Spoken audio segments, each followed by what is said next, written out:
Assalamualaikum warahmatullahi wabarakatuh. Perkenalkan, nama saya Khairul Imam, Prodi Pendidikan Ekonomi angkatan tahun 2019. Di sini saya akan mengerjakan mata kuliah UTS, yaitu mata kuliah Ekonomi Syariah. Dosen pengampu yaitu Pak Odik Sumardi LCMM. Baik, saya akan memulai presentasi ini tentang ekonomi syariah. 1. Konsep dasar dan karakteristik ekonomi Islam. Secara umum, ilmu ekonomi mengajarkan tentang bagaimana usaha manusia memenuhi kebutuhan yang relatif terbatas dan bagaimana dapat memenuhi keinginannya yang tidak terbatas dengan sumber daya yang terbatas. Ekonomi mengajarkan bagaimana manusia memilih dan menentukan barang-barang yang akan dibeli dengan pendapatan yang dimiliki. Ekonomi juga mengajarkan bagaimana manusia mengalokasikan waktu, tenaga, dan modal dengan jumlah tertentu untuk meraih keuntungan yang maksimum. Apakah Anda dapat terkait seluruh tindakan dan perilaku ekonomi kita sehari-hari dengan keyakinan agama? Bagaimana peran agama dalam mengambil, menuntun, dan mengarahkan sikap serta motivasi dalam berekonomi? Kata syariah berasal dari bahasa Arab, yaitu asy-syariah, yang mempunyai konotasi masy'arah al-'ama, sumber air minum. Dalam bahasa Arab, syara' berarti nahaja atau menempuh, hawa atau menjelaskan, dan bahana al-masalik atau menunjukkan jalan. Secara harfiah, syarat dapat diartikan sebagai jalan yang ditempuh atau garis yang semestinya dilalui. Secara terminologi, definisi syariah adalah peraturan-peraturan dan hukum yang telah digariskan oleh Allah Subhanahu wa taala atau digariskan pokok-pokoknya dan dibebankan kepada kaum muslimin supaya mematuhinya. Supaya syariah ini diambil oleh orang Islam sebagai penghubung dengan Allah Subhanahu wa taala dan sesama manusia. Menurut Syekh Yusuf Al-Qadrawi, cakupan dari pengertian syariah menurut pandangan Islam sangatlah luas dan komprehensif atau al-syumul. Di dalamnya mengandung seluruh aspek kehidupan, mulai dari aspek ibadah, aspek kekeluargaan, aspek bisnis, aspek hukum dan peradilan serta hubungan antar negara, yaitu menurut Ahmad Ifham Sholihin tahun 2010. Berdasarkan pengertian secara bahasa, terminologi serta dapat Syekh Yusuf Al-Qadrawi tersebut dapat difahami bahwa definisi syariah tidak lain adalah ajaran Islam itu sendiri. Oleh karena itu, dalam konteks buku ini menggunakan istilah ekonomi syariah dan ekonomi Islam merupakan hal yang sama dan tidak perlu dibedakan. Dalam sejarah Islam mencatat bahwa banyak tokoh Islam yang menjadi ilmuwan dunia, termasuk di bidang sosial. Ibnu Khaldun misalnya dikenal sebagai sejarawan tersohor di dunia pada abad ke-14.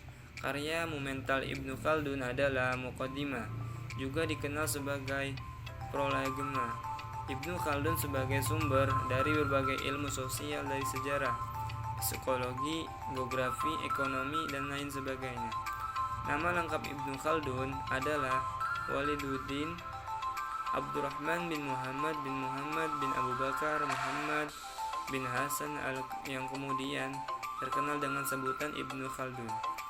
Lahir di Tunisia pada 1 Ramadan 732 Hijriah atau 27 Mei 1332 Masehi. Ibnu Khaldun dikenal sebagai sejarawan dan bapak sosiologi Islam yang hafal Al-Quran sejak usia dini. Sebagai ahli politik Islam, ia pun dikenal sebagai bapak ekonomi Islam karena pemikiran-pemikirannya tentang teori ekonomi yang logis dan realistis telah dikemukakan sebelum Adam Smith pada tahun 1723 sampai 1790 dan David Ricardo pada tahun 1772 sampai 1823 yang mengemukakan tentang teori-teori ekonominya. ketika memasuki usia remaja. Tulisannya sudah tersebar ke berbagai negara. Pengertian ekonomi Islam. Ekonomi sebagai satu aspek kehidupan manusia sudah ada sejak manusia dilahirkan. Ekonomi Islam telah dipraktikkan sejak agama Islam itu diturunkan. Banyak ayat dalam Al-Quran tentang ekonomi dan praktik kehidupan Rasulullah SAW dengan para sahabat, atau didokumentasikan dalam buku ekonomi tersendiri, karena Islam tidak memisahkan disiplin ekonomi dengan disiplin ilmu tersendiri. Ekonomi diakui sebagai disiplin ilmu tersendiri baru pada abad ke-18, sejak ekonom klasik Adam Smith menuliskan buku berjudul The Health the Nation pada tahun 1776. Menurut Umar Chopra, ekonomi Islam adalah cabang pengetahuan yang bertujuan mewujudkan kesejahteraan manusia melalui alokasi dan distribusi sumber daya yang langka sesuai dengan ajaran Islam tanpa terlalu membatasi kebebasan individu, mewujudkan keseimbangan makroekonomi dan teknologi yang berkelanjutan.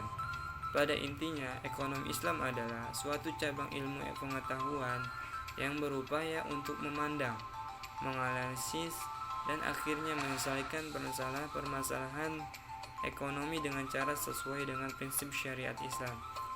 Pengertian syariat adalah ajaran tentang hukum agama yang menetapkan peraturan hidup manusia dengan Allah Subhanahu wa taala, hubungan manusia dengan manusia, dan alam sekitar yang berdasarkan dari Al-Quran dan hadis.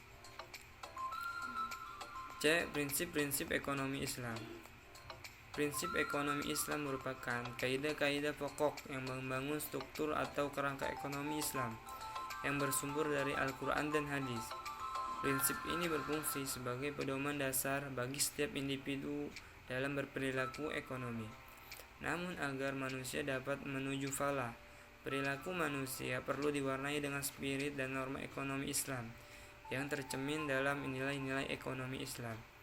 Nilai-nilai ekonomi Islam yang telah dijelaskan sebelumnya dengan didasari oleh fondasi akidah, akhlak dan syariat atau aturan atau hukum, dapat didasari lebih lanjut dengan diformulasikan menjadi 6 prinsip dasar ekonomi dan keuangan syariah. Adapun 6 prinsip dasar ekonomi dan keuangan syariah adalah sebagai berikut. 1. Pengadilan harta individu. 2. Distribusi pendapatan. 3. Optimalisasi bisnis. 4. Transaksi keuangan. 5. Partisipasi sosial. 6. Transaksi muamalat. Yang pertama yaitu pengendalian harta individu. Harta individu harus dikendalikan agar terus mengalir secara produktif. Harta individu tidak boleh ditumpuk, namun keluar mengalir secara produktif ke dalam aktivitas perekonomian. Aliran harta yang dikeluarkan tersebut dapat berupa investasi produktif pada sektor real dalam bentuk zakat, infak, sedekah, dan wakaf. Dengan mengalirnya harta secara produktif, kegiatan perekonomian akan terus bergulir secara terus-menerus. Yang kedua yaitu distribusi pendapatan inklusif. Pendapatan dan kesempatan didistribusikan untuk menjamin inklusivitas perekonomian bagi seluruh masyarakat. Yang ketiga yaitu optimalisasi atau jual beli dan berbagai resiko. 4. Yaitu transaksi keuangan terkait erat sektor real. Yang kelima yaitu partisipasi sosial untuk kepentingan publik. Adapun yang keenam yaitu transaksi muamalat. Yaitu tujuan ekonomi Islam. Tujuan akhir ekonomi Islam adalah sama dengan tujuan dari syariat Islam atau maqasid al-syariah, yaitu mencapai kebahagiaan di dunia dan akhirat melalui suatu tata kehidupan yang baik dan terhormat atau hayatan thayyibah. Maqasid al-syariah adalah mewujudkan kesejahteraan manusia yang terletak pada terpeliharanya 5 kemaslahatan dari yaitu agama atau al-din, jiwa al-nafs atau intelektual al-aql, keturunan an-nasl, dan harta kekayaan al-mal. Kelima maslahat tersebut pada dasarnya merupakan sarana yang sangat dibutuhkan bagi keberlangsungan kehidupan yang baik dan terhormat.